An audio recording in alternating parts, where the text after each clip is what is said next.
Hello everyone, welcome back to another video of Transfer of Property Act. In this part 2 of Transfer of Property Act, I will be completing all the remaining doctrines, important doctrines of the Transfer of Property Act. In previous video, I have completed 5 to 6 important doctrines with full explanation. Now, without wasting a second, I will complete all the rest of the doctrines and rules of Transfer of Property Act.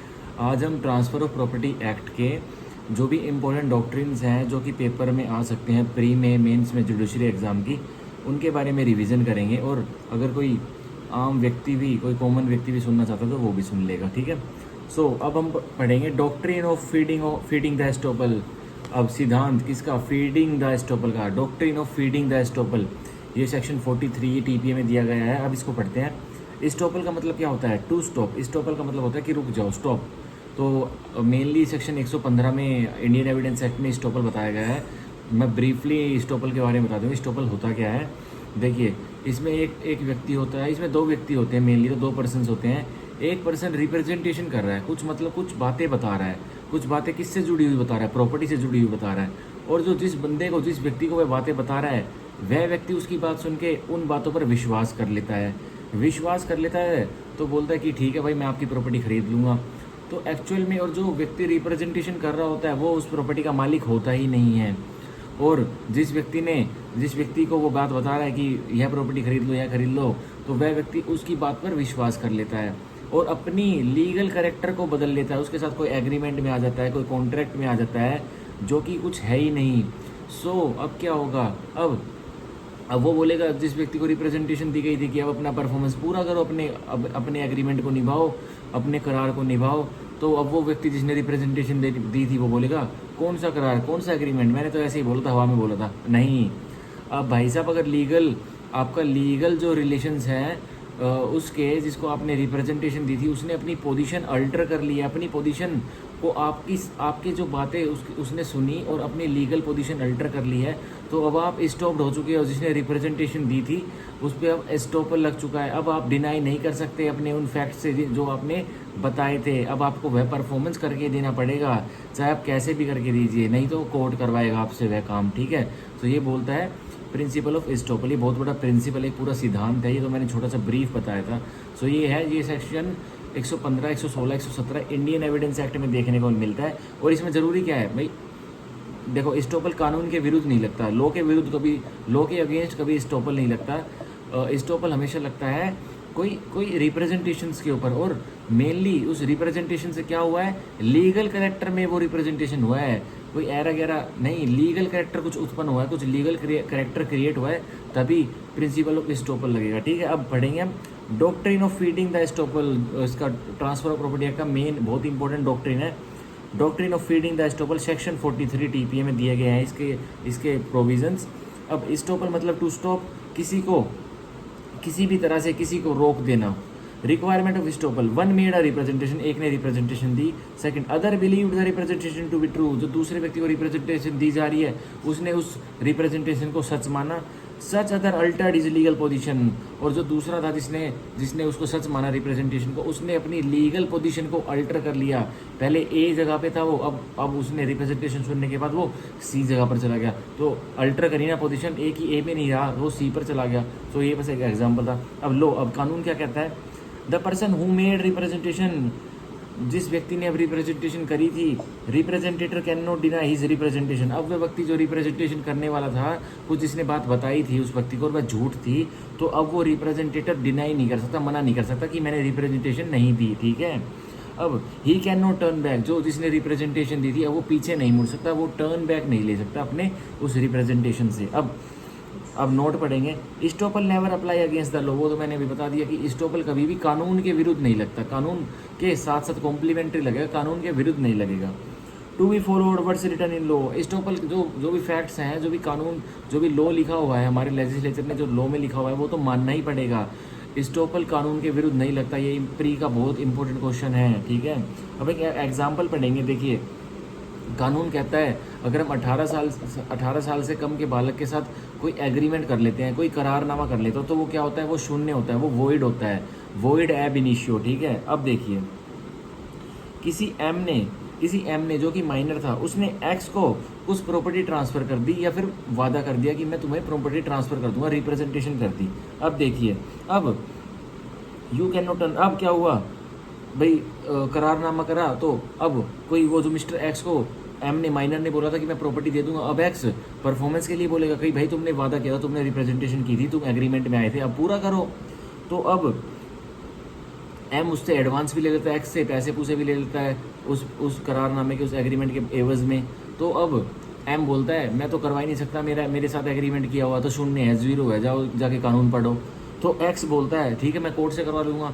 अब court भी x को बोलेगी are you mad, हम भी अगर इसके ऊपर estoppel भी लगाए, तुम लीगल पोजीशन में भी आए हो। लीगल पोजीशन इसमें क्या हुई है भाई, एम है जो माइनर है वो सेलर बन रहा है और जो एक्स है वो बायर बन रहा है प्रॉपर्टी का, तो लीगल पोजीशन तो आप में आए हो ना, आप लीगल करेक्टर में आप घुसे हो ना। लेकिन कोर्ट भी, अदालत भी एक्स को भी बोलोगी are you a mad man, हम लॉ के विरुद्ध जो आप कह रहे हो कि उसने मेरे को रिप्रेजेंटेशन दी थी, बनाई थी एम ने कि मैं अपनी प्रॉपर्टी बेचूंगा, मेरे को नहीं पता था कि वो माइनर है, कि वो बच्चा है, 18 साल से कम का बालक है। तो कोर्ट भी उसको एक्स को बोलेगा जाओ जाके कानून पढ़ के आओ, स्टॉपल कभी भी कानून के विरुद्ध नहीं लगता है। तो क्या माइनर के साथ अब अदालत, माइनर ने जो एग्रीमेंट कर लिया था प्रॉपर्टी बेचने का, चाहे वो प्रॉपर्टी उसकी थी या सही नहीं थी, लेकिन माइनर ने एग्रीमेंट कर लिया, क्या अब उसको कोर्ट फुलफिल करा सकता है? भाई लॉ में लिखा हुआ है ना कि माइनर के साथ जो एग्रीमेंट करेगा तो वो वॉइड है, वो जीरो है, वो शून्य है स्टार्टिंग से, एब इनिशियो। सो अब कैसे कोर्ट उसकी परफॉर्मेंस करवा देगा, ट्रांसफर ऑफ प्रॉपर्टी कैसे करवा देगा माइनर की एक्स को? नहीं करवाएगा, एक्स को बोलेगा your case is dismissed, go back. ठीक है, अभी एग्जाम्पल 1 हो गया, अब एग्जाम्पल 2। ये एग्जाम्पल 2 थोड़ा डिफिकल्ट है, चलिए एग्जाम्पल 2 ही कर लेते हैं, इससे ही समझ में आएगा doctrine of feeding the estoppel. अब देखिए एग्जाम्पल 2, एक ओनर होता है जो कि ओरिजिनल ओनर है, ठीक है, और एक होता है रियल ओनर, ठीक है। तो एक होता है रियल ओनर आर ओ और एक होता है ओरिजिनल ओनर जो ओ ओ, ठीक है। अब ए है जो रियल ओनर है, वो क्या करता है, प्रोफेसिव टू सेल करता है, वो एक प्रॉपर्टी को बेचने की कोशिश करता है, किसको बेचता है, बी को, ठीक है। अनऑथराइज ट्रांसफर, तो ये साफ साफ दिख रहा है कि भाई ओरिजिनल ओनर कोई और है, इन्वेस्टमेंट किसी और की लगी पड़ी है, और लेकिन ए जो कि रियल ओनर बना बैठा है, जो कि वर्ल्ड को, दुनियादारी को लग रहा है कि ये ओनर है, परंतु वो ओनर नहीं है, ओनर तो ओरिजिनल ओनर है, ठीक है, उस टाइम से वो है। अब तो ए उस प्रॉपर्टी को प्रोफेसिव टू ट्रांसफर करता है, बेचने की कोशिश करता है बी को, ये साफ साफ दिख रहा है कि ये अनऑथराइज ट्रांसफर है, ठीक है। अब देखो स्टॉपल ऑन ए, अब क्या ए पे स्टॉपल लगेगा? अब पढ़ते हैं नाउ बी वर्सेस ए। अब भाई जब ट्रांसफर नहीं होगा, अब क्योंकि वो अनऑथराइज ट्रांसफर हो गया, अब जब ए बी को प्रॉपर्टी नहीं दे पाएगा, क्या अब क्या ए पे स्टॉपल लगेगा? क्या उसको स्टॉप कर दिया जाएगा कि अब तुम अपनी जो तुमने रिप्रेजेंटेशन मेरे को की थी कि तुम प्रॉपर्टी बेचने वाले हो, क्या अब ए पे स्टॉपल लगेगा? नाउ अब बी किसको सू करेगा? ए को सू करेगा, जिसने प्रोफेसिव टू सेल की थी, उस प्रॉपर्टी को बेचने की कोशिश की थी। तो B versus A, B court में क्या कहता है जी, अब बी कोर्ट में अदालत में जज साहब को जाके कहता है जी अब ए पे क्या लगाओ, स्टॉपर लगाओ, इसको स्टॉप करो कि इसने रिप्रेजेंटेशन बनाई थी, इसने रिप्रेजेंटेशन करी थी मेरे को, और यह अपनी प्रॉपर्टी बेचने वाला था, मेरे को लगा था ये इसकी प्रॉपर्टी है, पर बाद में पता लगा ये इसकी प्रॉपर्टी नहीं है, ये तो अनऑथराइज ट्रांसफर हो रखा है, ये अनऑथराइज ट्रांसफर करने की कोशिश कर रहा था, यह प्रॉपर्टी तो किसी ओरिजिनल ओनर की है, ओ की है, मतलब ओ की है, ठीक है, समझ में आ गई कंडीशन। अब देखो no estoppel can not apply, compensation can be given, यहाँ भी एस्टोपल नहीं लग सकता, यहाँ पे भी सिर्फ कंपनसेशन भुगतान ही दिया जाएगा। अब कैश देखिए, अब doctrine of feeding the estoppel section 43 picture में आता है। After few days O gifted property to A, अब इसी एग्जाम्पल में कुछ दिनों बाद जो ओ था, जो ओरिजिनल ओनर था, उसने प्रॉपर्टी को गिफ्ट कर दिया, किसको कर दिया? उसी ए को, जिसने प्रोफेसिव ट्रांसफर किया था बी को। Now B has impose estoppel on A, अब भी स्टॉपल को ढूंढ के लेके आ सकता है, जो पहले कोर्ट ने नहीं लगाया था, अब बी ए पर स्टॉपल लगा सकता है। क्यों लगा सकता है? अब वो ओनर बन चुका है, उसको प्रॉपर्टी एज अ गिफ्ट वो दे चुका है थोड़े दिनों बाद।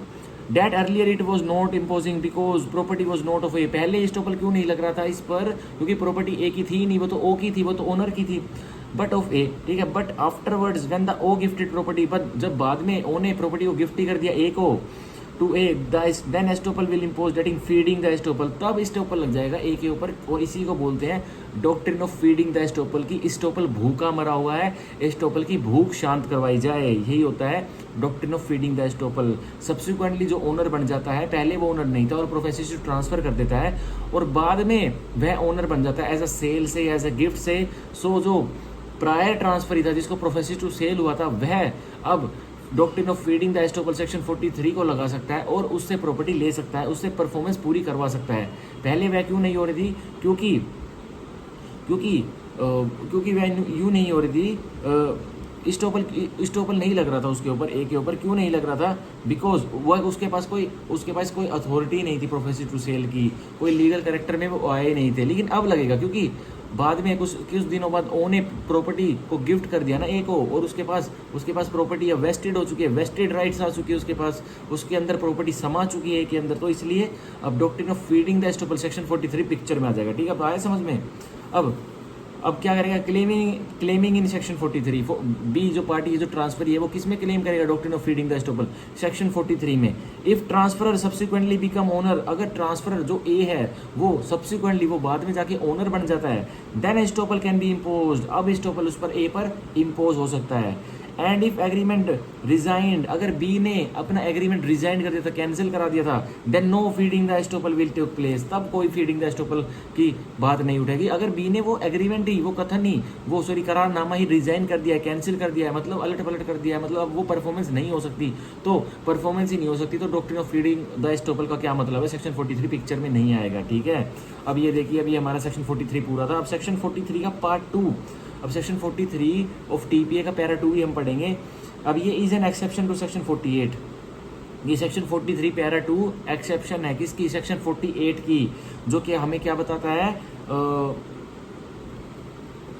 लो favours vesting of interest and not divesting of interest. ठीक है, ये बताता है 48। अब सेक्शन 43 पैरा 2 हम पढ़ेंगे, जो कि एक्सेप्शन है 48 की। ये कहता है प्रायर ट्रांसफर से कोई फर्क नहीं पड़ेगा। अब देखो, ओ है, एक पार्टी ओ है जो कि ओनर है, ओनर क्या करता है, ओनर गिफ्ट कर देता है प्रॉपर्टी ए को। अब ए क्या करता है, ए प्रॉपर्टी सेल कर देता है किसको, एक्स को। अब देखिए, एक्स ने वह प्रॉपर्टी कैसे ली है, ब्रॉट थ्रू, एक्स ने वह प्रॉपर्टी ए को पैसे दिए, पैसे अदा किए, कंसिडरेशन क्या है, मनी है, गुड फेथ में एक्स ने वह प्रॉपर्टी ए से गुड फेथ में ली है, और प्लस उसको एक्स को कोई नोटिस नहीं था कि ए कैसे मालिक बना बैठा है प्रॉपर्टी का, ए को गिफ्ट में मिली है प्रॉपर्टी है, इसकी पुश्तैनी प्रॉपर्टी है, ए को कोई नोटिस नहीं है इसके बारे में। ए का क्या मतलब है, बस ए भाई एक्स को कोई मतलब नहीं है, सॉरी एक्स ने ए से प्रॉपर्टी कैसे ली है भाई, कंसिडरेशन एज अ सेल ली है, पैसे लेकर लिए, कंसिडरेशन अमाउंट क्या है, मनी है। एक्स ने गुड फेथ में लिए, अच्छे विश्वास में लिए ए से प्रॉपर्टी, और विदाउट नोटिस, एक्स को कोई नोटिस नहीं था कि ए के पास प्रॉपर्टी कैसे आई, ओ ने इसको गिफ्ट किया है कैसे आई, ए की दादा लाई प्रॉपर्टी थी, एंसेस्ट्रल प्रॉपर्टी, कोई नोटिस नहीं है एक्स को। सो क्या होगा, अब ये जो सब्सिक्वेंट सेल है, जो ए एक्स को सेल कर रहा है, वो गिफ्टेड प्रॉपर्टी, वह भी वैलिड हो जाएगी, वह भी मान्य हो जाएगी। ठीक है, अब देखिए अब क्या हो गया, अब सेक्शन 48 क्या बोलता है, सेक्शन 48 बोलता है first in time is better in law, जो समय पर पहले है वो कानून की नज़रों में बेहतर है। सेक्शन 48 क्या बोलता है, first in time is better in law, जो समय में पहले है वह कानून की नज़रों में बेहतर है, ये बोलता है। तो अब कानून की नज़रों में बेहतर कौन है, एक्स बेहतर है। ठीक है, इस एग्जाम्पल में अब हम थोड़े नोट्स पढ़ेंगे doctrine of feeding the estoppel पर।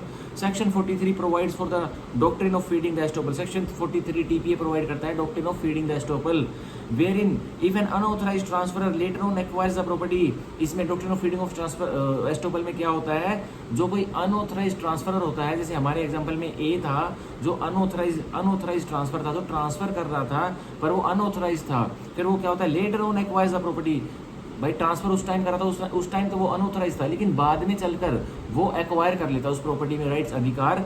तो कहता था transferee can make him bound, अब जो ट्रांसफरी है जो हमारे एग्जांपल में बी था, वो उसको ट्रांसफर को अब बाउंड कर सकता है, बाध्य कर सकता है, किस चीज़ के लिए, to transfer such property on the basis of estoppel, की अब यह प्रॉपर्टी को ट्रांसफर करो, मेरे नाम करो, क्योंकि तुम अब ओनर बन चुके, तुम पहले ओनर नहीं थे, क्योंकि तुम अनऑथराइज ट्रांसफर कर रहे थे। अब वह ट्रांसफर ही बाउंड कर सकता है ए को उस ट्रांसफर को जो पहले ओनर नहीं था। ठीक है, ये है। अब section 43 is a rule based on feeding the estoppel, section 43 एक रूल है, एक कानून है, एक नियम है, जो कि किस पर बेस कर रहा है, किस पर निर्धारित है, फीडिंग द एस्टोपल भूखा मर रहा है, उसको खाना खिलाओ, उसको पूरा करो, एंड नॉट मियर एस्टोपल, और एक सिर्फ सिंपल एस्टोपल पर नहीं कर रहा, because initially when the transfer is made estoppel can not apply against transfer because he was not the real owner, पहले ए पर क्यों नहीं लग रहा था एस्टोपल, क्योंकि वो रियल ओनर था ही नहीं, वो सच्चा ओनर था ही नहीं, बस उसने रिप्रेजेंटेशन करी थी और उसके पास कोई लीगल कैरेक्टर क्रिएट ही नहीं हो रहा था। At the time an estoppel can not apply against the law, और एस्टोपल कभी कानून के विरुद्ध लग ही नहीं सकता। However if subsequently transfer becomes the owner, अब बाद में चल के जब ओ ने ए को प्रॉपर्टी गिफ्ट कर दी, तब वह ओनर बन गया, the shared property then estoppel can apply against him. अब ए पर एस्टोपल लग सकता है, अब उसको एस्टोप्ड किया जा सकता है and he can be made bound to transfer the shared property. अब उसको बाध्य बनाया जा सकता है बी के द्वारा कि अब जो तुमने वेस्टेड राइट इस प्रॉपर्टी में ले लिया एज ए गिफ्ट तुमको मिली है, अब मेरे को ट्रांसफर करो ये, अब उस पर एस्टोपल लगेगा। ठीक है, ये अब नेक्स्ट पॉइंट पढ़ते हैं। Section 43 is therefore an exception to section 7। Section 43 भी किसकी एक्सेप्शन है? सेक्शन 7 टीवी की एक्सेप्शन है। Because here the unauthorise transfer may become valid, क्योंकि यहाँ जो अनऑथराइज ट्रांसफर है वो सब्सिक्वेंटली वैलिड हो रहा है, मान्य हो रहा है upon subsequent acquiring of property. और क्यों हो रहा है? क्योंकि जो अनऑथराइज ट्रांसफर है उसको लेटर ऑन चल के प्रॉपर्टी में राइट्स मिल गई थी, उसने प्रॉपर्टी में राइट्स एक्वायर कर ली थी, इसलिए वह सब्सिक्वेंट ट्रांसफर भी वैलिड हो रहा है। ठीक है, अब ये हमारे हो गए सारे पॉइंट, सारे हमने नोट्स पढ़ लिए किसके? Doctrine of feeding the estoppel के। अब हम doctrine of feeding the estoppel section 43 की रिक्वायरमेंट्स पढ़ेंगे। Requirements, professes to transfer. A ने प्रोफेसिव ट्रांसफर की ना, बेचने की कोशिश की ना, ट्रांसफर करने की कोशिश की ना बी को। Transfer is of immovable property, अचल संपत्ति का ट्रांसफर हो रहा है। ट्रांसफरर फ्रॉडुलेंटली और erroneously represent to the transferee that he is authorise to transfer.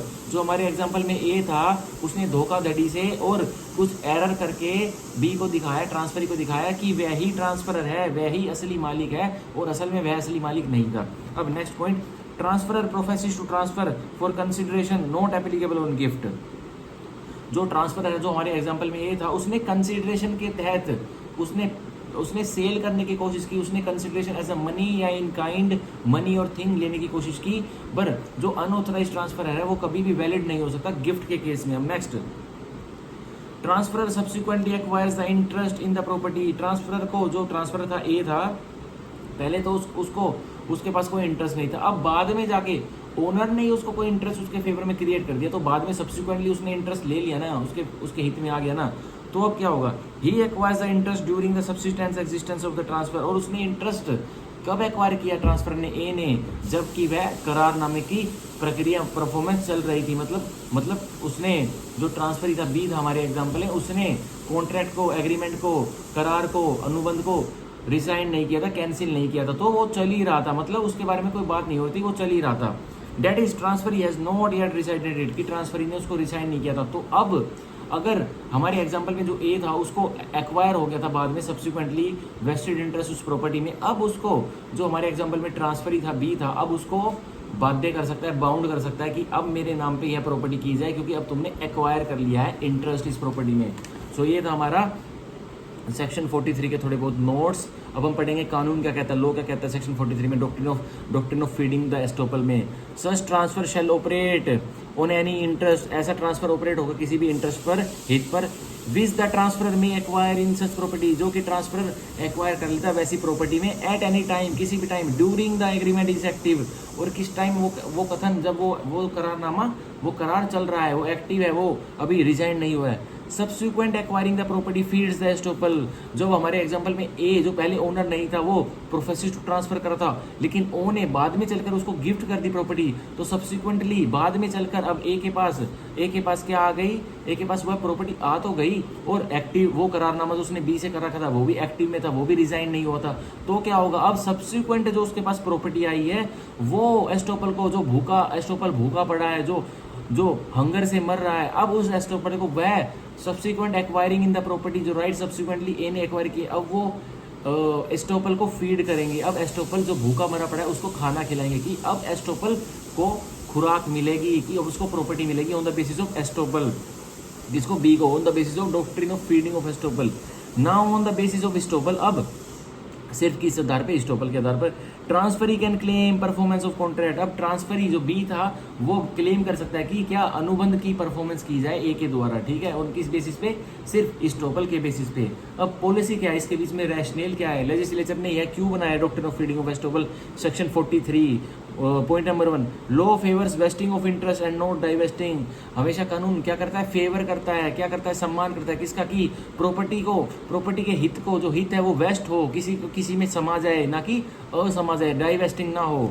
Second, this section is based upon the doctrine of feeding the estoppel, वो तो सबको पता चल गया 43 से, मैं इतनी देर से पढ़ा रहा हूँ कि यह सेक्शन 43 किस पर बेस है, doctrine of feeding the estoppel पर बेस है। और third point, third policy, subsequent acquiring of property, जो बाद में एक प्रॉपर्टी मिली जो पहले उसकी नहीं थी लेकिन बाद में इंटरेस्ट तो क्रिएट हो गया उसके उसके उसके फेवर में, तो कह रहा है subsequent acquiring of property goes in benefit of transferee, तो किसके बेनिफिट के लिए जाती है, अब वो ए के बेनिफिट के लिए नहीं जाएगी, ओ ने तो उसको सेल कर दी, ओ ने तो उसको गिफ्ट कर दी, अब वो ए खुश हो रहा है कि भाई मेरे को प्रॉपर्टी मिल गई, और पहले तो मैंने उसको पागल बना दिया बी को ट्रांसफरी को, अब लेकिन मेरे को प्रॉपर्टी मिल गई, ओ ने ओनर था जो उसने मेरे को ट्रांसफर कर दिया, मेरे को गिफ्ट कर दी, लेकिन नहीं, अब वो इंजॉयमेंट कर ही नहीं पाएगा उसकी, क्योंकि बी भी तो बैठा है, उसने कॉन्ट्रैक्ट को रिसाइन नहीं किया है, तो अब बी कोर्ट से परफॉर्मेंस करवा लेगा और अपनी तरफ खींच लेगा उस प्रॉपर्टी और क्या यूज करके, doctrine of feeding the estoppel. अब नेक्स्ट पॉलिसी जो कि बहुत इंपॉर्टेंट है, innocent transferee who has given consideration must be protected. अब हमारे एग्जांपल में जो बी था वो बिल्कुल निर्दोष ट्रांसफरी था, उसने गुड फेथ में एक्ट किया, उसको कुछ नहीं पता था कि मेरे साथ फ्रॉड हो रहा है, तो कह रहा है इनोसेंट ट्रांसफरी, जो बी था इनोसेंट ट्रांसफरी, निर्दोष ट्रांसफरी था, हु हैज गिवन कंसिडरेशन, जिसने की कंसिडरेशन दी हुई थी, पैसा दिया हुआ था, मस्ट बी प्रोटेक्टेड, उसके हितों को प्रोटेक्ट करना, उसके हितों की सुरक्षा करना, तो यह इसकी मेन पॉलिसी है, मेन रैशनल है सेक्शन 43 का, doctrine of feeding the estoppel. अब ये बहुत इंपॉर्टेंट टॉपिक है, मेंस के लिए भी और प्री के लिए भी बिल्कुल आ सकता है, 100% आ सकता है। अब हम पढ़ेंगे नेक्स्ट डॉक्ट्रिन जो कि बहुत इंपॉर्टेंट है, इसके बाद फिर एक ही बच जाएगी या दो बच जाएंगी, doctrine of lis pendens, doctrine of lis pendens, ये सेक्शन 52 टीपीए में दी गई है, section 52 transfer of property act में। तो क्या होता है डॉक्ट्रिन ऑफ लिस पेंडेंस, पहले हम लिस पेंडेंस का मतलब समझते हैं। लिस का मतलब होता है लिटिगेशन और पेंडेंस का मतलब होता है पेंडिंग, तो इसका सम टोटल क्या हो गया, पेंडिंग लिटिगेशन, तो इसका सम टोटल क्या हो गया, पेंडिंग लिटिगेशन, की कोई केस कोई सिविल प्रक्रिया पेंडिंग है, डॉक्ट्रिन ऑफ लिस पेंडेंस इसे कहते हैं। अब पूरा पढ़ते हैं बिल्कुल ब्रीफ में। If case is active in civil court, अगर केस कोई सिविल प्रक्रिया एक्टिव है किसमें, दीवानी कोर्ट में, दीवानी अदालत में, subject matter of cases some immovable property, और जो केस जो दीवानी मुकदमा चल रहा है उसका सब्जेक्ट मैटर क्या है, किसके बीच में लड़ाई हो रही है, क्या डिस्प्यूट है, किसके हक पाने के लिए लड़ाई हो रही है, इमूवेबल प्रॉपर्टी, अचल संपत्ति जो चल नहीं सकती, उसके लिए सब्जेक्ट मैटर वो है सूट का।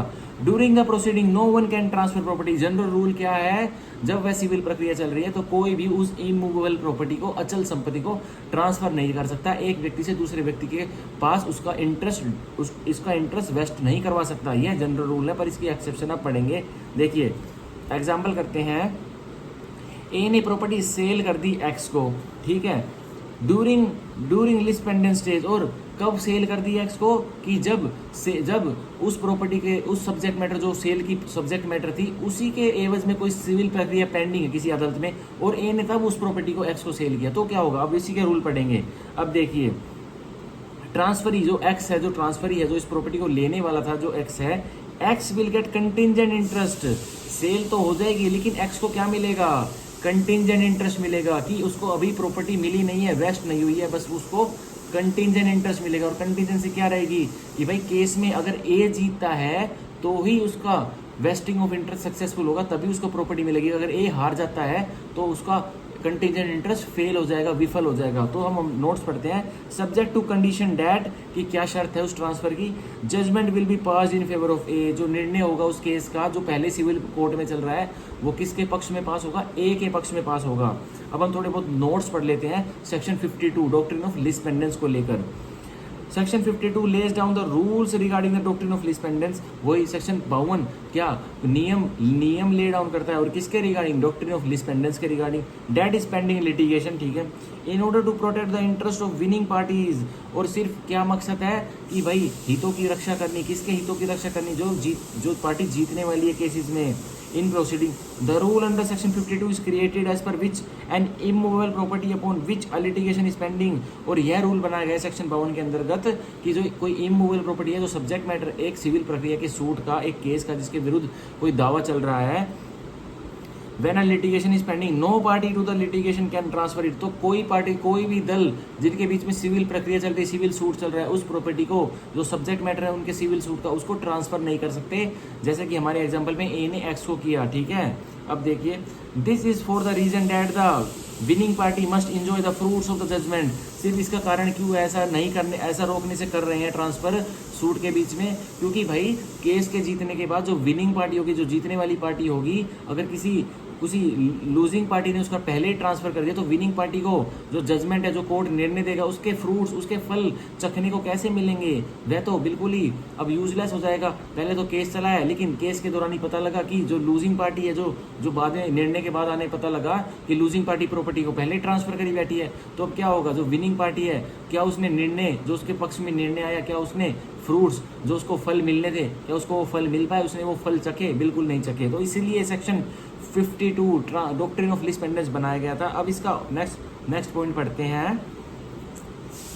If the transfer is made of such property, अगर ट्रांसफर होता है ऐसी प्रॉपर्टी का, ऐसी संपत्ति का, then the transfer will get contingent interest. तो हमारे एग्जांपल है जो मिस्टर एक्स थे, उनको कंटिंजेंट इंटरेस्ट मिल रहा था, मतलब अधूरा इंटरेस्ट मिल रहा था, एब्सोल्यूट इंटरेस्ट, वेस्टेड इंटरेस्ट नहीं मिल रहा था, उनको लिमिटेड इंटरेस्ट भी नहीं मिल रहा था। यहाँ पे उनको कंटिंजेंट इंटरेस्ट मिल रहा था। और कंटिजेंसी क्या थी? कि जिसने उसको प्रॉपर्टी बेची है वह ही केस जीतेगा, उसके फेवर में निर्णय आएगा, यह कंटिजेंसी थी। तो ही हमारे एग्जांपल में जो मिस्टर एक्स के पास जाएगा, कौन सा इंटरेस्ट? वेस्टेड इंटरेस्ट, ठीक है।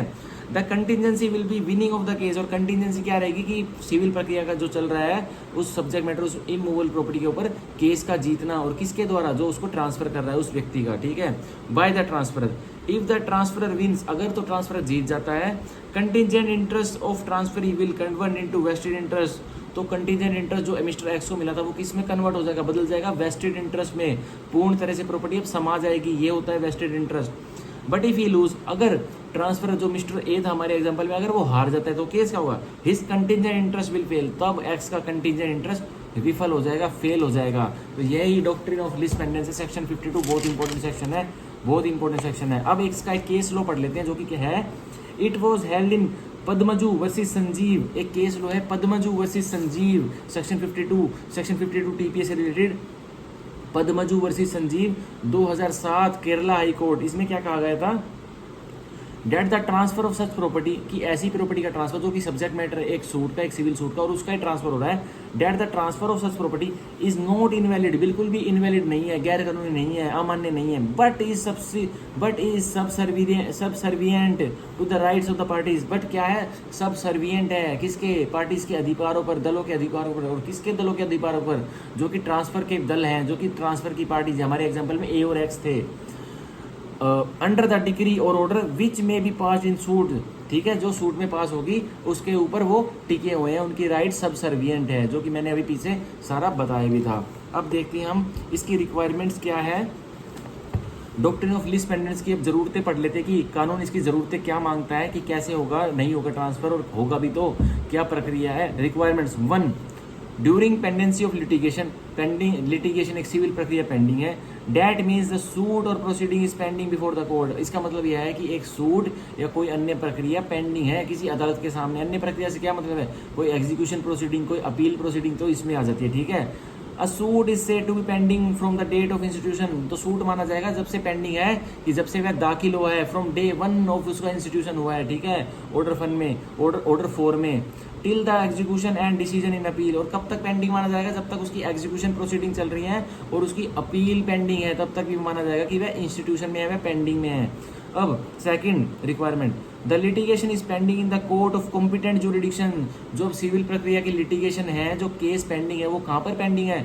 एक कॉम्पिटेंट जुरिडिक्शन के कोर्ट में, जो कोर्ट सक्षम है, जिसके पास कौन सी जुरिडिक्शन है? सब्जेक्ट मैटर जुरिडिक्शन भी है, टेरिटोरियल जुरिडिक्शन भी है, और पेक्यूनरी जुरिडिक्शन भी है। अब सब्जेक्ट मैटर जुरिडिक्शन तो सबको पता ही होगा, subject matter jurisdiction civil court के पास होती है, सिविल मुकदमों में जो सिविल केसेस होते हैं सिविल नेचर के। पेक्यूनरी जुरिडिक्शन होती है मनी रिलेटेड जुरिडिक्शन। अब मान के चलिए गुड़गांव के किसी कोर्ट में अब जज साहब के पास 5 लाख रुपए तक की केस सुनने की उनके पास पावर है। अब वह सब्जेक्ट मैटर ही नहीं है उनकी। अगर वह प्रॉपर्टी की वैल्यू 10 लाख रुपए है, तो उन सिविल जज जूनियर डिवीजन साहब की क्या वैल्यू है? पेक्यूनरी जुरिडिक्शन है 5 लाख से ऊपर की, क्योंकि प्रॉपर्टी की वैल्यू 10 लाख है, तो उनके पास पेक्यूनरी जुरिडिक्शन नहीं है। अगर वहीं उस प्रॉपर्टी की वैल्यू, संपत्ति की वैल्यू 4 लाख रुपए होती, तो क्या उन मजिस्ट्रेट साहब के पास, सिविल जज जूनियर डिवीजन के पास पेक्यूनरी जुरिडिक्शन होती? बिल्कुल होती है। अब वो उस केस को सुन भी सकते हैं। तो माना जाएगा कि द लिटिगेशन इज पेंडिंग। तो माना जाएगा कि लिटिगेशन एक सिविल प्रक्रिया पेंडिंग है इन द कोर्ट, कहाँ? अदालत में। ऑफ कॉम्पिटेंट जुरिडिक्शन, वह पेंडिंग होनी चाहिए एक अदालत में जो कि कॉम्पिटेंट है, सक्षम है। और क्या सक्षम है? क्षेत्रफल से सक्षम है। और क्षेत्रफल हमारे पास 3 तरह के होते ही हैं, कौन कौन से? सब्जेक्ट मैटर जुरिडिक्शन, पेकुनियरी जुरिडिक्शन और टेरिटोरियल जुरिडिक्शन। सेक्शन 16 सीपीसी में रूल्स देखने को मिलते हैं, जो पेरेंटल अथॉरिटी है, जिसमें सेक्शन 16 में रूल्स देखने को मिलते हैं, 16 से 20 मेनली, तो पढ़ लीजिएगा अगर टाइम लगे तो। अब requirements number 3, the suit must not be a collusive suit. जो सूट है पार्टीज के बीच में वो कोलोजिव सूट नहीं होना चाहिए। अब कोलोजिव सूट बहुत ही इंपॉर्टेंट सूट होता है, 2 पार्टीज जानबूझकर कोर्ट में केस डालती है, दोनों मिली हुई रहती है पहले से, लेकिन जानबूझकर एक अदालत में केस डालती हैं। क्यों डालती हैं? क्योंकि किसी तीसरे बंदे को जिसकी वह प्रॉपर्टी है उसके साथ वे फ्रॉड खेलना चाहती हैं, उसको बोलते हैं कोलोजिव सूट। बस वो सूट क्यों डालती है? बस एक कोर्ट की, एक अदालत की स्टैंप लेने के लिए, just to take stamp of the court regarding some property. अगर भाई किसी प्रॉपर्टी के रिगार्डिंग कोर्ट की मोहर लग गई और किसी जो दोनों पार्टी मिले भी हुए आपस में, उनका मकसद ही यही था कि कोर्ट की मोहर लग जाए उस निर्णय पर, और वो प्रॉपर्टी या तो तेरी हो जाए मेरी हो जाए, हम मिले तो हुए हैं, दोनों आधी आधी कर लेंगे। तो कह रहा है the suit must not be a collusive suit. जो ट्रांसफर होगा प्रॉपर्टी का तो हो सकता है, अगर सूट कोलोजिव सूट पाया गया तो ट्रांसफर वैलिड हो जाएगा, ठीक है, तो उसमें डॉक्ट्रिन ऑफ लीज पेंडेंस नहीं लगेगा। अब requirement number 4, suit in which the rights to immovable property is directly and substantially in question. भाई सूट वह होना चाहिए जिसमें उस प्रॉपर्टी से संदर्भित राइट, क्या राइट्स होनी चाहिए, क्या प्रश्न उठना चाहिए उस सूट में कि भाई कोई प्रॉपर्टी से संबंधित कोई ऐसी राइट है कि जो डायरेक्टली पार्टीज के बीच में है, जो ऐसे मुद्दे हैं जो इन पार्टीज के बीच में डायरेक्टली हैं, और किससे संदर्भ रख रहे हो, डायरेक्ट किससे हैं? उस इमूवेबल प्रॉपर्टी से, ठीक है, एंड सब्सटेंशियली इन क्वेश्चन, और या तो उस हद तक ही क्वेश्चन में है, प्रश्न में, सब्सटेंशियली मतलब 100% नहीं तो 90% प्रॉपर्टी से जुड़े हुए हैं और 10% पार्टी जो है उनके कोई मैटर है, तो यह भी हो जाएगा, ठीक है। अब फॉर इंस्टांस, क्या इंस्टांस है, कौन से सूट्स होने चाहिए? सूट फॉर टाइटल, भाई कोई इमूवेबल प्रॉपर्टी के लिए सूट डाला हुआ है, सूट फॉर टाइटल की इस प्रॉपर्टी का मालिक कौन है, इस लैंड का मालिक कौन है, तो वो सूट होगा। Suit for specific performance of contract, जो suit for specific performance of contract होते हैं वो हो सकता है जो स्पेसिफिक रिलीफ एक्ट में हमें डिग्री होते हैं चैप्टर 2 में। अब तीसरा, सूट फॉर पार्टीशन, बंटवारे का सूट भी वह हो सकता है, तो भी ट्रांसफर नहीं हो सकता। अगर ट्रांसफर होगा भी तो ट्रांसफरी के पास, हमारे एग्जांपल में जो मिस्टर एक्स के उनके पास वेस्टेड इंटरेस्ट नहीं कॉन्टिजेंट इंटरेस्ट गया था, तो ठीक है, यह हमारा हुआ डॉक्ट्रिन ऑफ लीज पेंडेंस पूरा सेक्शन 52। अब हम पढ़ेंगे हमारा नेक्स्ट डॉक्ट्रिन जो कि बहुत इंपॉर्टेंट है, डॉक्ट्रिन ऑफ पार्ट परफॉर्मेंस। अब हम पढ़ेंगे डॉक्ट्रिन ऑफ पार्ट परफॉर्मेंस जो कि सेक्शन 53 कैपिटल ए में दिया हुआ है। डॉक्ट्रिन ऑफ पार्ट परफॉर्मेंस, क्या? डॉक्ट्रिन ऑफ पार्ट परफॉर्मेंस जो कि सेक्शन 53 कैपिटल ए में दिया गया है। अब इसका मैं एक एग्जांपल बताऊंगा, इसका मैं एक एग्जांपल ढूंढ लेता हूं।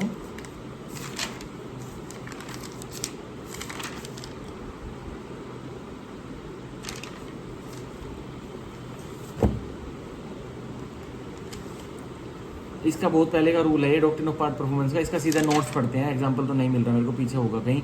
Section 53 capital A doctrine of part performance, section 53 capital A doctrine of part performance के नोट्स पढ़ने वाला हूँ। जनरल इंट्रोडक्शन, थोड़ा जनरल इंट्रोडक्शन दूंगा अब इसके बारे में। Doctrine of part performance was evolved in England, यह इंग्लैंड से चला था as a substitute of writing, और किसके एवज में चला था कि भाई राइटिंग से बच जाए, राइटिंग ना हो पाए, इसका चला था, सब्सटीट्यूट चला था राइटिंग का। It was realise that many times parties to transfer of immovable property, यह रियलाइज किया गया था कि बहुत बार जो पार्टीज होती है तो दल होती है किसकी, जो ट्रांसफर होना है कोई संपत्ति का, इमूवेबल प्रॉपर्टी का, use to perform various terms, वो पहले तो अपने करार में वेरियस टर्म्स लिखवा लेती हैं of transfer, but still they fail to fulfil, पर बाद में भी जाकर वो विफल हो जाती हैं, फुलफिल नहीं कर पाती है उन वेरियस टर्म्स को। The prescribe manner of transfer, और उस प्रिस्क्राइब तरीके से जो उन्होंने टर्म सेटल की थी उसके तरीके से, there the question would arise whether it is right to bring those parties back to the original position when they have gone so ahead merely because they have not fulfilled the formalities of transfer। अब यह question उठता है कि ये parties जो पहले तो उन्होंने इतने टर्म्स अपने बीच में सेटल कर ली, कंडीशंस लगा ली कि यह ट्रांसफर ऐसे होगा, 10 कंडीशन लगा ली, अब फिर बाद में जाकर वो कंडीशंस को, टर्म्स को एक को भी फॉलो नहीं कर रहे हैं। तो अब ये कह रहा है there the question would arise, अब यह प्रश्न उठता है whether it is right to bring those parties, क्या है ये सही रहेगा, बिल्कुल सही रहेगा कि इन पार्टीज को वापस लाया जाए, back to the original position, वापस लाया जाए इनके ओरिजिनल स्थान पर, when they have gone so ahead, जबकि वो इतनी आगे निकल चुके हैं, merely because they have not fulfil the formalities, सिर्फ आगे क्यों निकल चुके हैं, क्योंकि उन्होंने कोई फॉर्मेलिटी जो पहले ट्रांसफर की टर्म्स रखी थी उनको फुलफिल नहीं किया है of transfer. It was realise that sometimes the formalities of transfer can be ignored, फिर बाद में इंग्लैंड में यह पाया गया,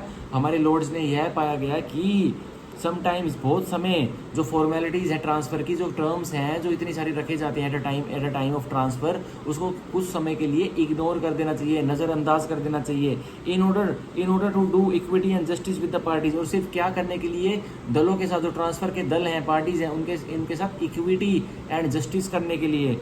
the theory of part performance therefore was created in England, तो ये थ्योरी है जो पार्ट परफॉर्मेंस की, यह इंग्लैंड में क्रिएट हुई थी as a substitute of writing, और सिर्फ राइटिंग के सब्सटीट्यूट हुई थी, मतलब राइटिंग करना अनिवार्य नहीं था, सब्सटीट्यूट ऑफ राइटिंग हुई थी, ठीक है, which is required in various transfer, जो कि राइटिंग रिक्वायर्ड थी, लिखित होना रिक्वायर्ड था किसमें, वेरियस ट्रांसफर्स में, बट इंग्लैंड में क्या होता कि ट्रांसफर अब लिखित नहीं होगा, तो सब्सटीट्यूट कौन हो गया था ट्रांसफर, इसमें राइटिंग की जगह ट्रांसफर के, डॉक्ट्रिन ऑफ ये part performance, it is a product of equity and social engineering. अब ये डॉक्ट्रिन ऑफ पार्ट परफॉर्मेंस क्या है, एक प्रोडक्ट है, एक धातु है, किसकी धातु है ये, इक्विटी की और सोशल इंजीनियरिंग की, ठीक है, ये फैंसी वर्ड्स हैं, पेपर में लिखने के लिए बहुत अच्छा लगता है एग्जामिनर को जब आपके पेपर आंसर शीट चेक करेगा। अब स्टेजेस, इसमें बहुत सारे स्टेजेस इन्वॉल्व हैं, अब हम इंडिया में भी देखेंगे, भाई हम इंग्लैंड के थोड़ी, हम इंडिया में देखेंगे कि इंडिया में क्या इसका है रोल, इसका डॉक्ट्रिन ऑफ पार्ट परफॉर्मेंस का। अब स्टेज 1 इन मेडिसन वर्सेज एल्डरसन 1883, अब इसी केस में यह doctrine of part performance evolve हुआ था, इसी केस में यह इवोल्व हुआ था इंग्लैंड में, कौन से केस में, Maddison versus Alderson 1883 privy council.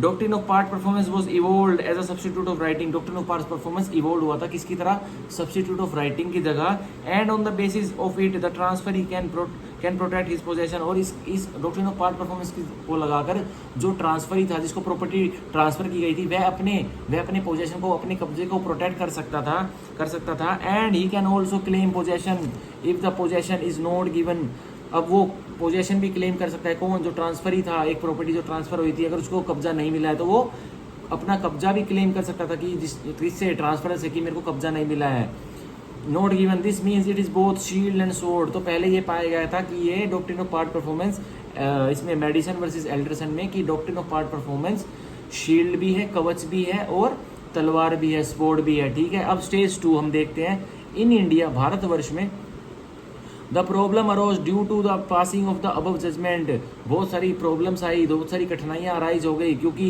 ये मेडिसन वर्सेस एल्डरसन की जजमेंट आने के बाद, as various high courts in India, की बहुत सारे उच्च न्यायालय भारतवर्ष में पास्ड कॉन्फ्लिक्टिंग जजमेंट, उन्होंने कॉन्फ्लिक्टिंग जजमेंट्स पास कर दी, कोई हाई कोर्ट कुछ बोल रहा है, कोई हाई कोर्ट कुछ बोल रहा है, मतलब बिल्कुल डेडलॉक हो चुका है, कॉन्फ्लिक्टिंग जजमेंट्स पास कर दिए हैं, लाइक कैसी, 1 doctrine of part performance is applicable in India, की doctrine of part performance applicable है इंडिया में, as per the opinion of some high courts, कोई कुछ उच्च न्यायालयों के द्वारा तो एप्लीकेबल है, whereas it is not applicable as per other high courts, पर कुछ न्यायालय जो भारत में न्यायालय थे पहले, उनके हिसाब से ये एप्लीकेबल नहीं है डॉक्ट्रिन ऑफ पार्ट परफॉर्मेंस भारतवर्ष में। अब 2 whether it is applicable as the substitute of writing और रजिस्ट्रेशन, अब उच्च न्यायालयों ने जो भारतवर्ष के थे उन्होंने कोई अलग ही कंफ्यूजन बना दी कि क्या ये doctrine of part performance applicable है, किसका सब्स्टिट्यूट है ये, राइटिंग का, लिखित का सब्स्टिट्यूट है या रजिस्ट्रेशन का, मतलब इसको रजिस्ट्रेशन करवाना इसको छोड़ा गया है या राइटिंग छोड़ी गई है, इसमें कंफ्यूजन आ गई। अब 3 weather it is a shield और सोर्ड, अब हाई कोर्ट में, इंडिया के हाई कोर्ट में यह भी क्वेश्चन उठ गया कि क्या doctrine of part performance section 53 capital ए में जो डॉक्ट्रिन ऑफ पार्ट परफॉर्मेंस है, क्या वो शील्ड है, कवच है, या वो तलवार है, मतलब, ठीक है। अब स्टेज 3 हम पढ़ेंगे डॉक्ट्रिन ऑफ पार्ट परफॉर्मेंस की, due to the above conflicting decision, जो ऊपर हमने कन्फ्लिक्टिंग डिसीजन देखे उनकी वजह से सेक्शन 53 वाज इंसर्टेड इन 1929, तो टीपीए में, ट्रांसफर ऑफ प्रॉपर्टी एक्ट में, सेक्शन 53 कैपिटल ए को इंसर्ट किया गया, और कब इंसर्ट किया गया, 1929 में, wherein it was declared, और तब घोषणा की सेक्शन 53 कैपिटल ए में, क्या घोषणा की, 1 doctrine of part performance is applicable in India, की doctrine of part performance applicable है भारतवर्ष में, लगा हुआ है। 2 it is a substitute of registration and not writing. England में ये राइटिंग का सब्सटीट्यूट था, पर भारतवर्ष में यह रजिस्ट्रेशन का सब्सटीट्यूट है और राइटिंग का नहीं। राइटिंग तो अनिवार्य है, रजिस्ट्रेशन आपको करवाना है तो करवा लो, ना ही करवाना तो मत करवाइए, ठीक है, यह कहा गया था। अब पढ़िए अब 3, it is not applicable as sword but only as a shield. भारतवर्ष में है तलवार की तरह आप वार नहीं कर सकते। डॉक्ट्रिन ऑफ पार्ट परफॉर्मेंस को लेकर आप सिर्फ अपना बचाव कर सकते हो, अपने आप को डिफेंड कर सकते हो, अपना वो दिखाकर, शील्ड दिखाकर अपना कवच बना सकते हो डॉक्ट्रिन ऑफ पार्ट परफॉर्मेंस को। 4, it is not applicable on gifts. Bharatvarsh में यह एप्लीकेबल नहीं है डॉक्ट्रिन ऑफ पार्ट परफॉर्मेंस, किस पर, गिफ्ट्स पर, तोहफों पर, ठीक है। अब स्टेज 4, इसमें पूरी तरह से क्लियरफाई कर दिया था, क्लैरिफाई कर दिया था कि है क्या है doctrine of part performance section 53 capital A. In year 2001, कौन से साल में, 2001 में section 53 capital A was amended. Section 53 capital A TPA को अमेंड किया गया था, बदलाव किए गए थे। And now it is no longer a substitute of registration. अब यह रजिस्ट्रेशन का सब्स्टिट्यूट भी नहीं रहा, अब भारतवर्ष में रजिस्ट्रेशन भी अनिवार्य हो गई है। Rather it is a substitute of attestation only. अब यह 53 कैपिटल ए क्या रह गया है, सिर्फ सब्स्टिट्यूट रह गया है अटेस्टेशन का। मतलब अब लिखित भी अनिवार्य होगी अगर ट्रांसफर होगा प्रॉपर्टी का, और रजिस्ट्रेशन भी अनिवार्य होगी। सरकार के सामने जाके रजिस्ट्रेशन भी करवानी पड़ेगी, रजिस्ट्रार के सामने उस प्रॉपर्टी का। और ये बस अटेस्टेशन का सब्स्टिट्यूट रह गया कि अटेस्टेशन जो गवाह आपके, जब आप प्रॉपर्टी को ट्रांसफर कर रहे हो, ले रहे हो या दे रहे हो, मतलब बेच रहे हो या खरीद रहे हो, तो अटेस्टेशन होते हैं ना गवाहों के, तो वो अनिवार्य नहीं है, बस उसका सब्स्टिट्यूट बना दिया 53 कैपिटल ए को। अब देखिए, attestation is required only in the cases of mortgage and gift. Attestation बस वैसे भी रिक्वायर है कहाँ पर, मॉर्गेज के केस में और गिफ्ट के केस में, ठीक है। But this section can never applicable on gifts and therefore it is now applicable only on mortgage. पर यह सेक्शन 53 कैपिटल ए कभी गिफ्ट्स पर तो एप्लीकेबल हुआ ही नहीं, ना तो इंग्लैंड में हुआ और ना तो 1929 में ना तो इंडिया में हुआ। तो अब ये किसका सब्स्टिट्यूट रह गया, बस अटेस्टेशन का सब्स्टिट्यूट रह गया मॉर्गेज के ऊपर, मॉर्गेज के ऊपर, ठीक है, as a substitute of attestation बस। और मॉर्गेज के ऊपर रह गया क्या, as a substitute of attestation and that too as a shield, बस, और वो भी कवच की तरह, ठीक है। मतलब 53 कैपिटल अब कुछ नहीं रहा इंडिया में। पहले इंग्लैंड में मेडिसन वर्सेस एल्डरसन की जजमेंट से तो बहुत तहलका मचा था इंग्लैंड में। लिखित प्रॉपर्टी आप ट्रांसफर करें तो कोई लिखित अनिवार्य नहीं थी, लिखित कोई भी अनिवार्य नहीं थी। फिर भारतवर्ष में 1929 में लिखित पर भी लगता था और रजिस्ट्रेशन पर भी लगता था। फिर बाद में छोड़ दिया कि यह, बाद में 2001 में अमेंडमेंट की और बता दिया बस ये मॉर्गेज की अटेस्टेशन पर सब्स्टिट्यूट हुआ है, उस पर मर्जी है वो करवा सकते हो, नहीं तो नहीं लगेगा, ठीक है। अब इसकी रिक्वायरमेंट्स पर ज़्यादा लंबा हो जाएगा वीडियो, या कभी अगली वीडियो पढ़ते हुए समझ तो आ ही गया होगा। अब हम नेक्स्ट डॉक्ट्रिन पढ़ेंगे जो कि हमारा शायद लास्ट डॉक्ट्रिन होगा, मैं देख लेता हूँ।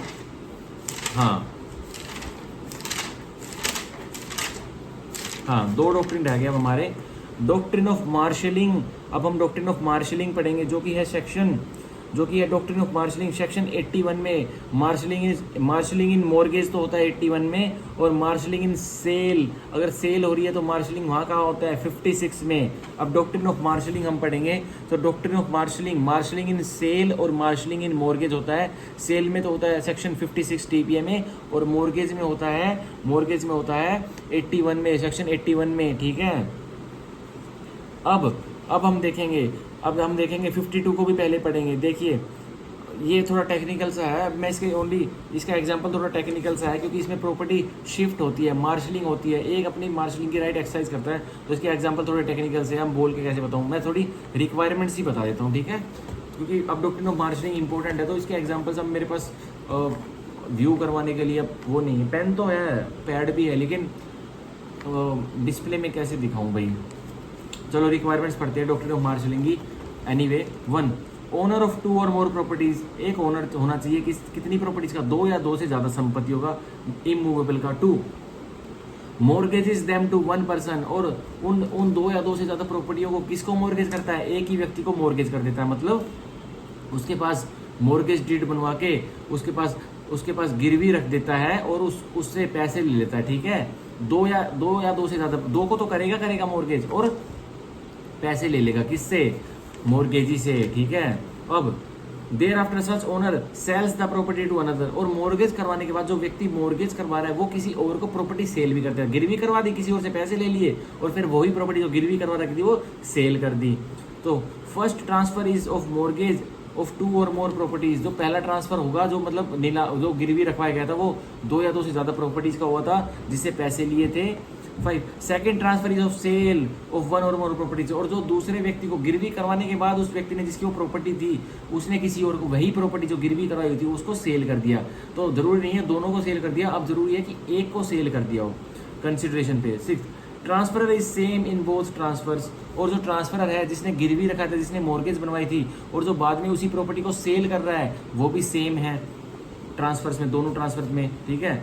ट्रांसफरीज आर डिफरेंट इन ट्रांसफर्स। जिसको गिरवी रखा था वो डिफरेंट है और जो इसको सेल किया था वो डिफरेंट है, ठीक है।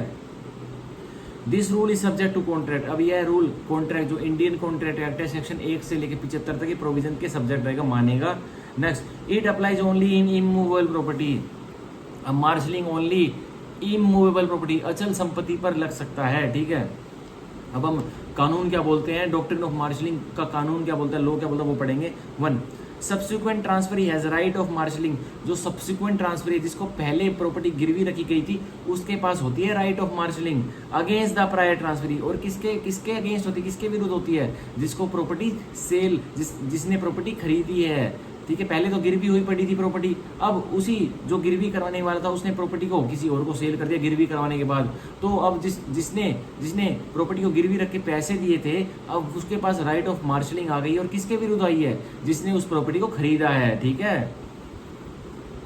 That prior transferee must try to recover his debt. जो पहले वाला ट्रांसफरी है जिसने गिरवी प्रॉपर्टी पे पैसे दिए हुए थे, अब वो क्या करेगा, अपने डेट को जो उसने कर्ज दिया हुआ था उसको रिकवर करने की कोशिश करेगा। किससे करेगा, from that property which has not been transferred. और उस प्रॉपर्टी से करेगा जो प्रॉपर्टी ट्रांसफर जिसका सेल नहीं हुआ है, दूसरी प्रॉपर्टी से, ठीक है।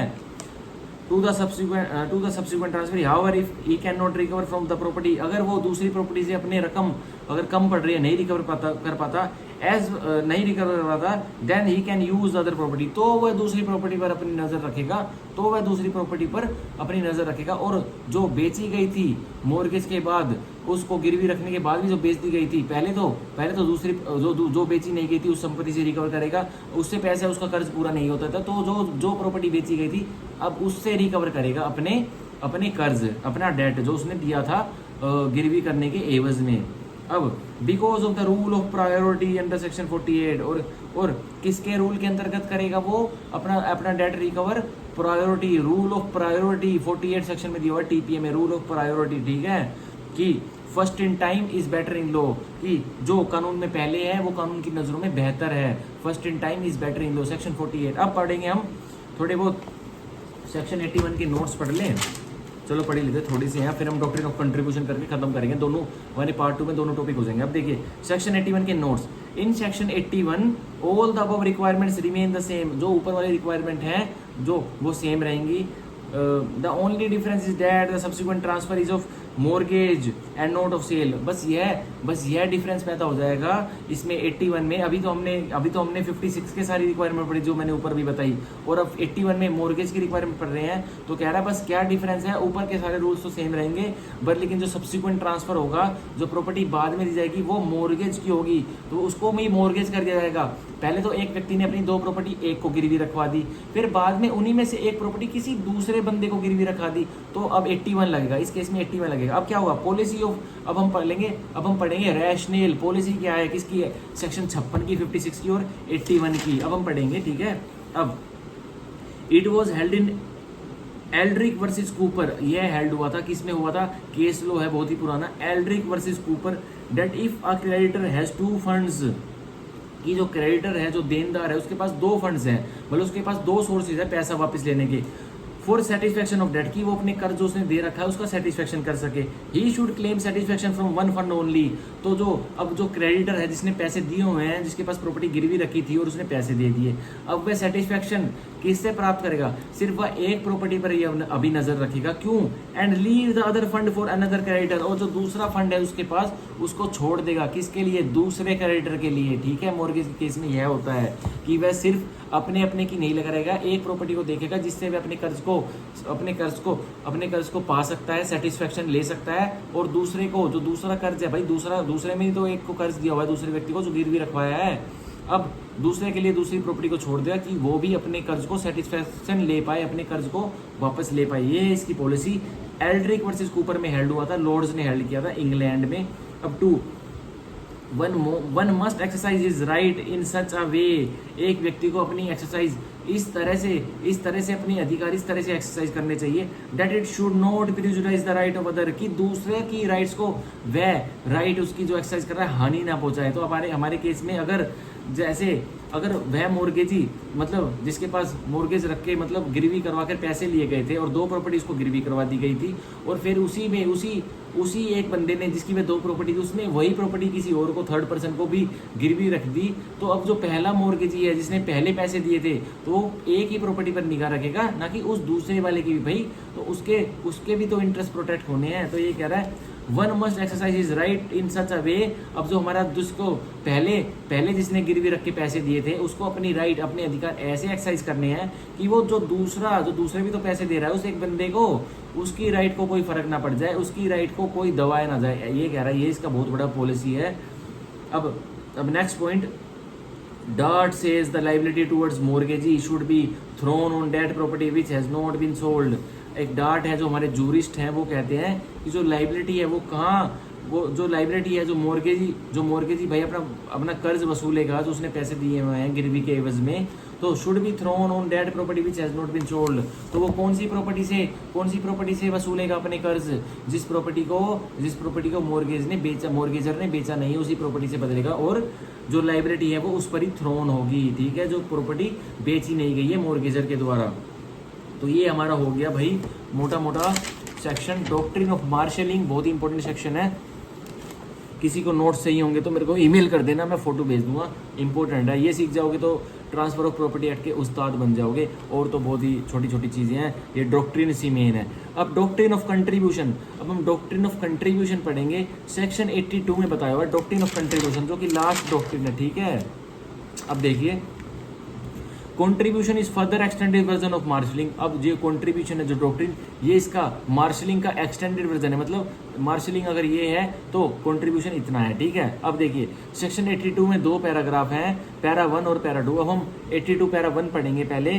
देखिए, तो इसमें भी एग्जाम्पल वाले फिगर हैं भाई, ये शेयर वो रेशियो वगैरह निकालने पड़ेंगे। अब कैसे निकलवाऊँ मैं, तो इसके भी नोट्स ही पढ़वा दूँ आपको। चलो नोट्स ही पढ़वा देता हूँ, रोके, क्योंकि इसमें बिल्कुल रेशियो निकालने पड़ेंगे। उसका शेयर इतना आएगा भाई, कंट्रीब्यूशन से आप समझ रहे हो ना कि एक को दूसरे को कंट्रीब्यूट करना पड़ेगा और डेट को सेटिस्फाई करवाना पड़ेगा और रकम वसूलनी पड़ेगी। तो इसमें रेशियो वाले, तो अगर कोई वीडियो मेरी देख रहा है तो कृपया करके मेरे को ईमेल पर, मैं ईमेल लिखता हूँ डिस्क्रिप्शन बॉक्स पे, तो मेरे को मैसेज कर सकता है और फोटोज़ मंगवा सकता है, तो मैं भेज दूंगा बड़े आराम से। अब हम नोट्स ही पढ़ लेते हैं। डॉक्ट्रिन ऑफ कंट्रीब्यूशन को ऊपर से ब्रीफली समझ लेते हैं। नोट्स, जनरल इंट्रोडक्शन पढ़ रहा हूँ। Mortgage is a transfer of limited interest. जो मॉर्गेज होता है तो गिरवी रखवाना होता है, वो ट्रांसफर किसका होता है, लिमिटेड इंटरेस्ट का होता है। कुछ समय के लिए होता है कि भाई मैं अपनी प्रॉपर्टी को अभी अपनी इमूवेबल प्रॉपर्टी को गिरवी रखवा रहा हूँ, कुछ समय के लिए रखवा रहा हूँ और आपसे पैसे ले रहा हूँ, तो लिमिटेड इंटरेस्ट ही तो क्रिएट हुई, एब्सोल्युटली थोड़ी दिया है उसको, वेस्टेड इंटरेस्ट थोड़ी दिया है। तो यही कह रहा है, mortgage is a transfer of limited interest that is right to recover debt from immovable property. की पूरा अधिकार है कि जो डेट है जो आप उधार दे रहे हो वो रिकवर कर सकते हो, किससे, अचल संपत्ति से। It is a security given by the mortgagor to the mortgagee. बस वह जो प्रॉपर्टी है, इमूवेबल प्रॉपर्टी, वह बस सिक्योरिटी के रूप में एक मॉर्गेजर देता है, किसको, मॉर्गेजी को। Debt his debt will be repaid. जो आप मेरे को पैसे दे रहे हो, मैं आपको प्रॉपर्टी गिरवी रख रहा हूँ, जो आप मेरे को पैसे दे रहे हो मैं उसको अदा करूंगा, आपको रीपे करूंगा, आपको वापस लौटा दूंगा। And in case of failure mortgagee can recover debt. और अगर मैं विफल हो जाता हूँ तो आप मेरा डेट, जो मैंने आपसे पैसे उधार लिए हैं, वो कैसे आप रिकवर करोगे, फ्रॉम सच मॉर्गेज प्रॉपर्टी। जो मैंने आपको अपनी इमूवेबल प्रॉपर्टी गिरवी रखवाई, आप उससे रिकवर कर लोगे। Generally the relationship between the mortgagor and mortgagee, जो रिश्ते रहते हैं किसके बीच में, मॉर्गेजर और मॉर्गेजी के बीच में, is debt of debtor and creditor. बस वो कैसे रहते हैं, देनदार और लेनदार, डेटर और क्रेडिटर के रिश्ते रहते हैं मॉर्गेजर और मॉर्गेजी के बीच में। And the security is always of immovable property. और जो सिक्योरिटी रहती है गिरवी रखने में, वो हमेशा अचल संपत्ति, इमूवेबल प्रॉपर्टी की रहती है। अब हम सेक्शन 58 डॉक्ट्रिन ऑफ कंट्रीब्यूशन की थोड़ी रिक्वायरमेंट्स पढ़ लेते हैं। Requirement number 1, mortgage is a transfer of property, mortgage भी है, गिरवी रखना भी एक ट्रांसफर होता है एक प्रॉपर्टी का। Very new interest is created in favour of other, जहां पर न्यू हित, एक न्यू इंटरेस्ट क्रिएट हो जाता है, उत्पन्न हो जाता है, किसके फेवर में, किसके पक्ष में, एक दूसरे व्यक्ति के पक्ष में। भाई गिरवी रखवाई है तो वो भी तो उसके पास हित आ गया ना, कि भाई मेरे पास कागज रखे हैं, मेरे पास प्रॉपर्टी है, मैंने पैसे दिए हैं, तो हित तो उत्पन्न हुआ है ना दूसरे के फेवर में। अब 2, transfer is of limited interest and not the ownership, जो ट्रांसफर हुआ है, गिरवी किसी ने रखवाई है प्रॉपर्टी, तो किसका ट्रांसफर हुआ है, लिमिटेड इंटरेस्ट का ट्रांसफर हुआ है ना भाई, अभी मालिक थोड़ी बनाया है, आपको प्रॉपर्टी रखवाई है आपके पास और मैंने पैसे लिए हैं, पैसे दूंगा वापस ले जाऊंगा, ओनर बनाए हो क्या आप, नहीं। तो 3rd, limited interest is right to recover the debt from such property, और लिमिटेड इंटरेस्ट क्या है मोर्गेजी के पास, अगर मोर्गेजर ने पैसे नहीं दिए तो कर्ज किससे वसूलूंगा, इस इमूवेबल प्रॉपर्टी, ये गिरवी रखी हुई प्रॉपर्टी से वसूलूंगा, इसको बेच कर या कुछ भी कर। 4, mortgage debt is not an actionable claim, अब ये जो मोर्गेज डेट होता है ये एक्शनेबल क्लेम नहीं है, इसको कोई बेच नहीं सकता, इसको कोई किसी और व्यक्ति को बेच नहीं सकता, सेल नहीं कर सकता या गिफ्ट नहीं दे सकता, because it is a secure debt, क्योंकि ये एक सिक्योर डेट है भाई, अगले बंदे ने अपनी प्रॉपर्टी रखवाई हुई है, उसकी कोई वैल्यू तो होगी, और उसने आपसे पैसे लिए हुए हैं, तो भाई सिक्योर डेट है ना, आपके पास गारंटी है ना कि वो अगर वो विफल हो जाता है, फेलियर हो जाता है आपके पैसे देने में, तो आप उसको कुछ भी कर सकते हो, उसकी प्रॉपर्टी के साथ बेच सकते हो, कुछ भी करते हो, तो इसीलिए एक्शनेबल क्लेम नहीं है, क्योंकि आपके पास एज अ सिक्योरिटी प्रॉपर्टी पड़ी हुई है।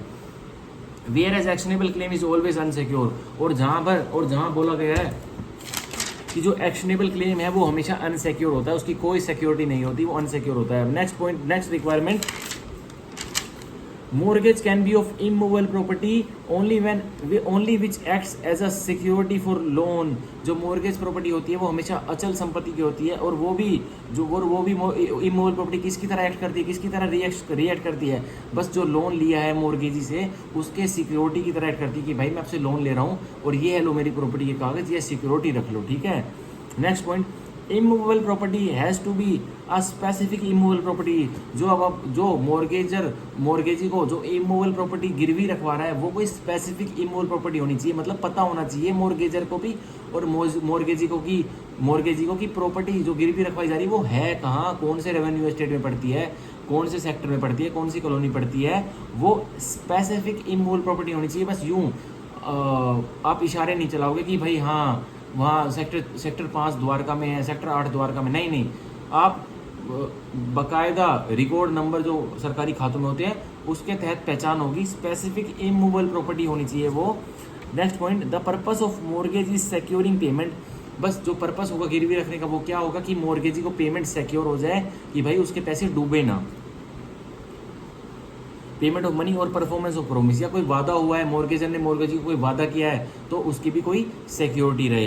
Next, the debt for which mortgage is done, और जिस कर्ज के लिए गिरवी रखा गया प्रॉपर्टी को, can be either an existing और एन फ्यूचर डेट, तो या वो मौजूदा अस्तित्व में कोई कर्ज हो सकता है, अस्तित्व में आप कर्ज ले सकते हो, या फिर प्रॉपर्टी को पहले ही आप गिरवी रख दोगे और बोलोगे कि मैं थोड़े दिनों बाद आपसे कर्ज ले जाऊंगा मोर्गेजी से, तो यह भी हो सकता है। नहीं, 2 पार्टीज, इसमें 2 पार्टीज होती है गिरवी रखने में, इसमें डॉक्ट्रिन ऑफ कंट्रीब्यूशन में मोर्गेजर और मोर्गेजी। अब मोर्गेजर कौन है वो समझ लेते हैं, इतनी देर से आपको समझ ही आ गया। मोर्गेजर वह व्यक्ति है जो अपनी संपत्ति को, इमूवेबल प्रॉपर्टी को गिरवी रखवाता है, मतलब वो मालिक है और लेकिन उसको पैसों की जरूरत है, वो उसको गिरवी रखवा देता है। और मोर्गेजी वो होता है जो प्रॉपर्टी को गिरवी रख लेता है और प्रॉपर्टी को गिरवी रखने के चक्कर में सिक्योरिटी प्रॉपर्टी को ऐसे सिक्योरिटी रखता है, और मोर्गेजी अपने तिजोरी में से पैसे उठाकर मोर्गेजर को दे देता है जिसकी वो प्रॉपर्टी है। तो यह 2 पार्टीज होती है डॉक्ट्रिन ऑफ कंट्रीब्यूशन में, कौन, मोर्गेजर एंड मोर्गेजी। अब next point,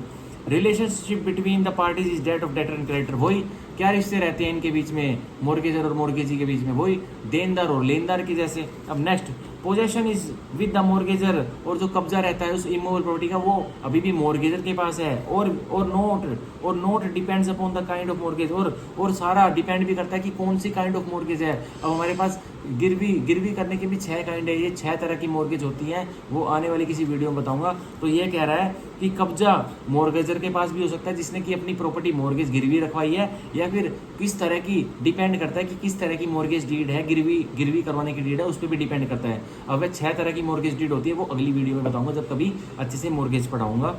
next, personal liability of mortgagor is there. अब भाई गिरवी रखी है तो पर्सनल लाइबिलिटी तो क्रिएट हुई है ना भाई, यूं मत सोचना कि प्रॉपर्टी गिरवी रखी तो कोई पर्सनल लाइबिलिटी नहीं है अभी भी।